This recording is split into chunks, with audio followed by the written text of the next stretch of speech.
रहती माया, सर्व संपत्ति कारिणी। समस्त जीवों को सुख प्रदान करने वाली, समस्त जीवों का उद्धार करने वाली, जीवों को अभय दान देने वाली,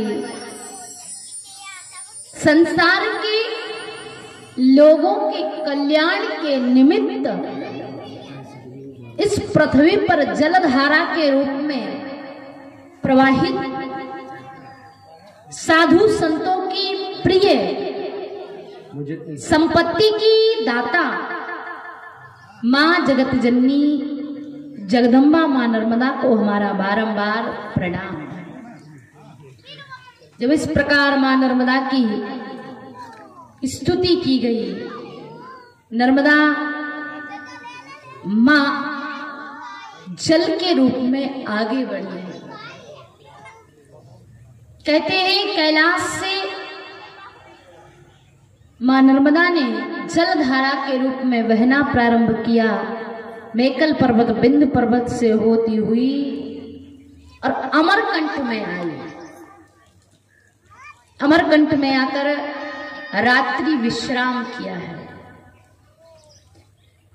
और कहते हैं जिस स्थान पर मां नर्मदा ने विश्राम किया उस स्थान को माई की बगिया कहा जाता है। जो लोग मां नर्मदा की परिक्रमा में गए हैं उन्होंने देखा होगा, भी गजनई से भी बहुत सारे लोग गए थे परिक्रमा के लिए।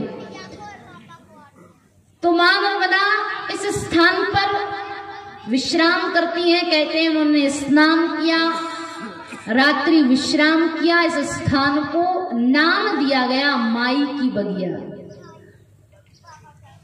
क्योंकि मां नर्मदा ने इस स्थान पर विश्राम किया। और कहते हैं बड़ा ही अद्भुत दृश्य है।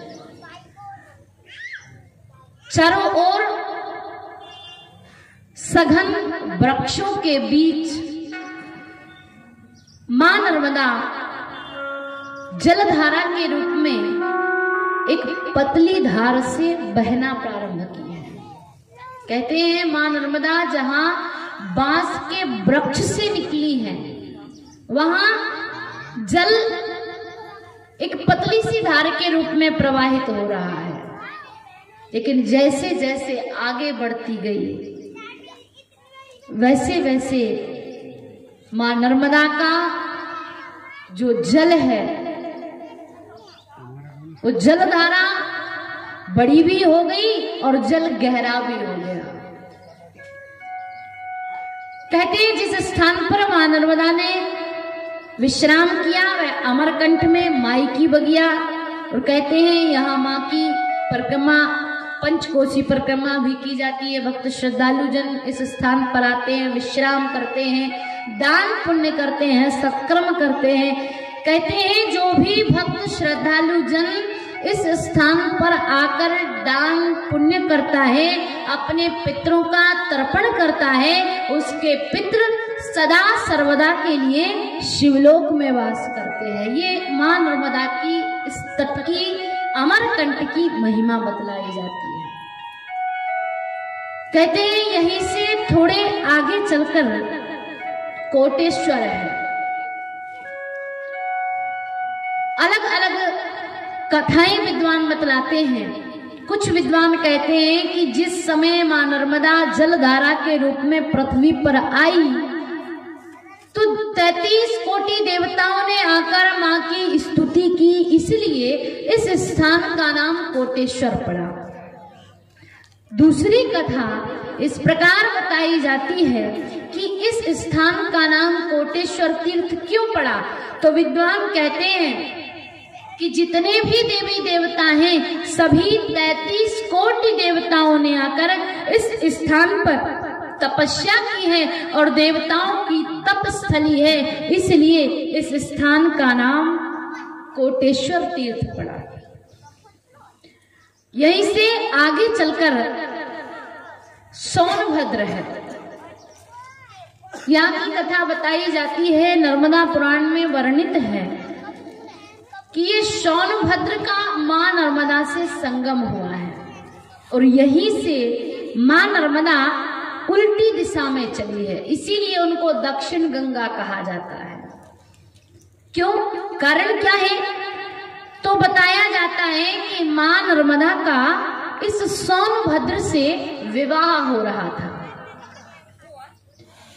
विवाह की तैयारियां चल रही थी। मां नर्मदा का और सोनभद्र का विवाह होने वाला था, लेकिन हुआ क्या कि नर्मदा जी की जो सखी है, जो सहेली है, उसने पहले ही सोनभद्र से विवाह कर लिया और सोनभद्र से विवाह जब कर लिया, ये बात मां नर्मदा को पता चली तो मां नर्मदा क्रोध में वहां से उठी हैं और कहते हैं कि उल्टी दिशा में चल दी, इसीलिए उनका नाम दक्षिण गंगा पड़ा। तो इस स्थान को सोनभद्र कहा जाता है। आगे चलकर मां नर्मदा धीरे धीरे आगे बढ़ी, जलधारा के रूप में प्रवाहित होने लगी। हर तट पर मां के ध्यान की, दर्शन की अलग अलग महिमा है। कहते हैं कोटेश्वर से आगे चलकर सोनभद्र और सोनभद्र से थोड़े ही आगे मार्कंडेय आश्रम है। कहते हैं यहाँ पर मार्कंडेय महामुनि ने तपस्या की थी और मां नर्मदा की आराधना की, मां नर्मदा की तपस्या की। इसी कारण कहते हैं मार्कंडेय महामुनि को चिरजीवी होने का वरदान प्राप्त हुआ। मां नर्मदा भी चिरजीवी हैं और मार्कंडेय महामुनि भी चिरजीवी हैं। तो मार्कंडेय मुनि का आश्रम है, ये मार्कंडेय जी की तपस्थली बतलाई जाती है। कहते हैं मार्कंडेय महामुनि जिस स्थान पर तप किया करते थे, इसलिए इस स्थान का नाम मार्कंडेय आश्रम है। तो ये सभी तीर्थ, ये सभी स्थान अमरकंट के आसपास के ही हैं। यहीं से थोड़े आगे चलकर मार्कंडेय आश्रम से थोड़ी ही दूरी पर कबीर चौतरा है।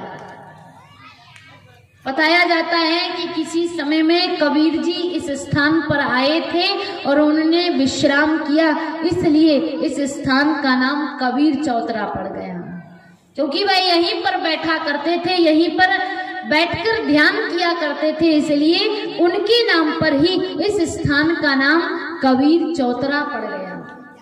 मार्कंडेय महामुनि आगे धर्मराज युधिष्ठिर को कथा सुनाते, कहते हैं अथ सोम पदम गच्छेत, अथ सोम पदम गच्छेत, ब्रह्मचारी समाहिता माहेश्वर पदे स्नात्वा विजय मेघम फलम लभेत। तो कहते हैं मां नर्मदा की आराधना करने के पश्चात मार्कंडेय महामुनि ने जो नर्मदा पुराण का वर्णन किया है, उन्हें धर्मराज युधिष्ठिर बड़े भाव से सुन रहे थे और अलग अलग तटों की महिमा मार्कंडेय महामुनि धर्मराज युधिष्ठिर को सुना रहे हैं। कहा कबीर चौतरा से आगे चलकर जो स्थान आता है उसे कहा जाता है भृगु कमंडल। यहाँ करगंगा का मां नर्मदा से संगम हुआ है। इस स्थान का नाम भृगु कमंडल कैसे पड़ा? तो बताया जाता है कि बात उस समय की है जिस समय भृगु जी भगवान नारायण के पास बैकुंठ में पहुंचे। भृगु महाराज किसी कारण से जब बैकुंठ में गए, किसी कारण से क्रोध में थे, उन्होंने देखा कि भगवान नारायण अपनी शेष सैया पर लेटे हुए हैं। भृगु जी गए और भृगु जी ने जाकर भगवान के वक्षस्थल में चरण का प्रहार किया, लेकिन भगवान